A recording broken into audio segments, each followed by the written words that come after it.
ஐந்து கரத்தனை யானை முகத்தினை இந்தின் இளம்பெறை போலும் எயிற்றனை நந்தி மகந்தனை ஞான கொழுந்தினை புந்தையில் வைத்தடி போற்றுகின்றேனே. நமக்கு ஜோதிட ஞானத்தையும் கிரியா யோகத்தையும் தந்த குருமார்களுக்கு நன்றி. ஜோதிட சொந்தங்களுக்கு வணக்கம்.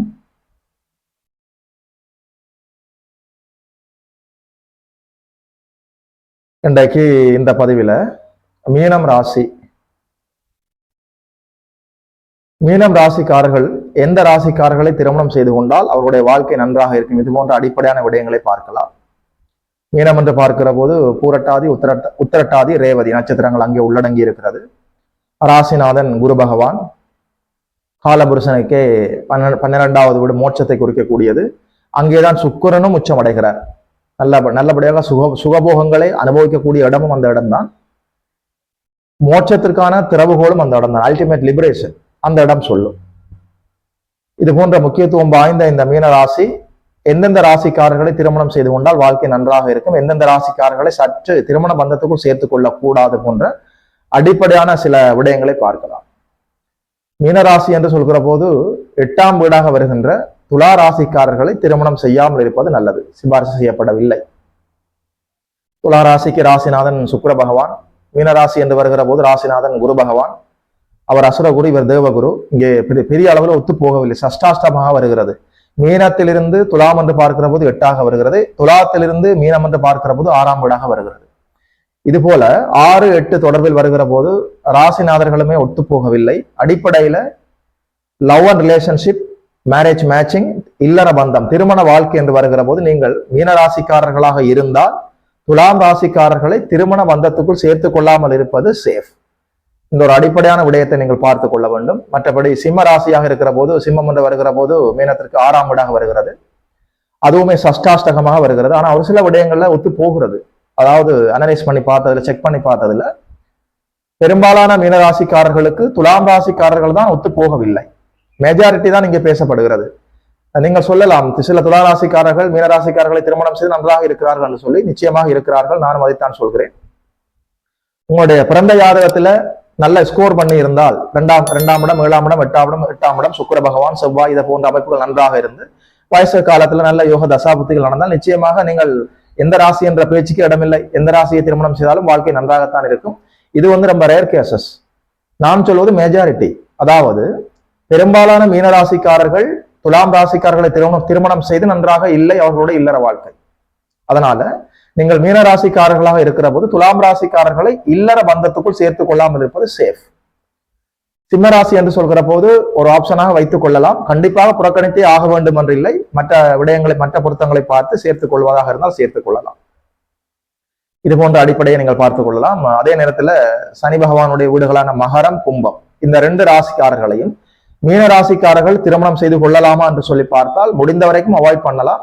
இல்லை வேறு வழி இல்லை, இது ஒரு ஆப்ஷனாக இருக்கிறது, எங்களுக்கும் வயதாகி கொண்டு போகிறது, இந்த ஒரு ஆப்ஷன் தான் இருக்கிறதுன்னு சொல்கிற பட்சத்தில் திருமணம் செய்து கொள்ளலாம். என்ன இருந்தாலும் குருநாதர் தான் டாமினேஷன் பண்ணுவார். முடிந்த வரைக்கும் மகரம், கும்பம் குருநாதருக்கு சற்று அடங்கித்தான் போக வேண்டிய சூழல் ஏற்படும். அடங்கின்னு சொன்னா இங்கே வன்முறையாக இல்லை.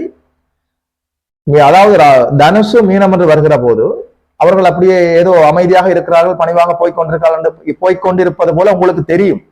அவர்களுடைய ஒவ்வொரு செயல்பாடுகளுமே நிச்சயமாக ஒரு தர்மம், நீதி, நேர்மை என்ற அடிப்படையிலேயே இருக்கும்.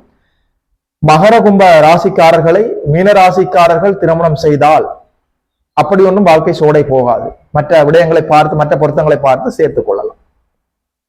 முழுவதுமாக நீங்கள் புறக்கணிக்க வேண்டும், இல்லற பந்தத்துக்குள் சேர்த்துக் கொள்ள வேண்டாம் என்று சொன்னால் மீன ராசிக்காரர்கள் துலாம் ராசிக்காரர்கள் விடயத்துல, இல்லற விடயத்துல சற்று எச்சரிக்கையாக இருப்பது நல்லது, நல்லது, நல்லது. அதே நேரத்துல மீனராசிக்காரர்களை திருமணம் செய்து கொள்ளலாம். மீனம், மிதுனம் போன்ற ராசிகள் அந்த ஏகராசியை திருமணம் செய்கிற போது வாழ்க்கை நன்றாகத்தான் இருக்கிறது. நிறைய யாதங்களை பார்த்தாகிவிட்டது. மீனராசிக்காரர்கள் சொந்த மீனராசிக்காரர்களையே திருமணம் செய்வதாக இருந்தால் வேறு ஒரு நட்சத்திரங்களாக வந்து தசைகள் சந்திக்காமல் இருந்து தசா சந்தி பொருத்தம் நல்லபடியாக இருக்கிற போது நிச்சயமாக நீங்கள் திருமணம் செய்து கொள்ளலாம், ஏகராசியை திருமணம் செய்து கொள்ளலாம். அடிப்படையில மீனராசிக்காரர்கள் புரிந்து கொள்ள வேண்டிய ஒரே விடயம், துளாராசிக்காரர்களை திருமணம் செய்து கொள்ள கூடாது. இந்த ஒரு விடயத்துல தான் நீங்கள் சற்று உஷாராக இருக்க வேண்டும்.